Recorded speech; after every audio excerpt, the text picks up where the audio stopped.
నిన్న తిరుమలకు సంబంధించి ఈవో గారు శ్యామలరావు గారు, అదనపు ఈవో వెంకయ్య చౌదరి గారు వీళ్ళందరూ కలిసి ప్రెస్ మీట్ పెట్టారు. ఇందులో ప్రధానంగా చెప్తున్నది ఏంటంటే తిరుమల సమగ్రాభివృద్ధికి, నగరాభివృద్ధికి ప్రణాళిక శాఖను ఏర్పాటు చేయబోతున్నట్టు తిరుమల తిరుపతి దేవస్థానం ఈవో శ్యామలరావు ప్రకటించారు.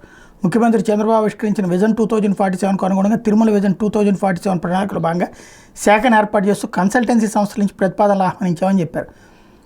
ఇది అసలు తిరుమల తిరుపతి దేవస్థానానికి ఏంటి సంబంధం నాకు అర్థం కాల. ఒక నగరపు ఆవిష్కరణ అన్నటువంటిది రాష్ట్ర ప్రభుత్వానికి సంబంధించిన అంశం.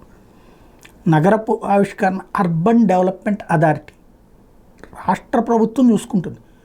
మధ్యలో టీటీడీకి ఏం సంబంధం? తిరుమల తిరుపతి దేవస్థానం ఆ కొండకి సంబంధం.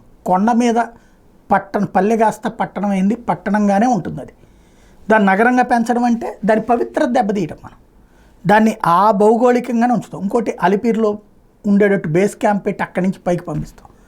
కొండపైన సాధ్యమైనంత వరకు ఉన్న స్థలాల్ని వాడి ఇప్పటికీ ఎంత ఖాళీ స్థలాలు పడి ఉన్నాయి, వాటిట్లో చక్కటి నిర్మాణాలు చేసి రోడ్డు మీద ఎవరూ పడుకోకుండా చక్కగా హాల్స్ ఏర్పాటు చేసి తినటానికి ఉండటానికి అక్కడ ఏర్పాటు చేస్తే ఏ ఒక్కడి బదిపడ్డారు, ఏ ఒక్కరు తిప్పలపడ్డరు.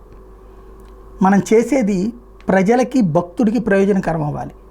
పేరు కోసం పెద్దరికం కోసం చేయకూడదు. దేవుడి సొమ్ము వృధా కానీయకూడదు.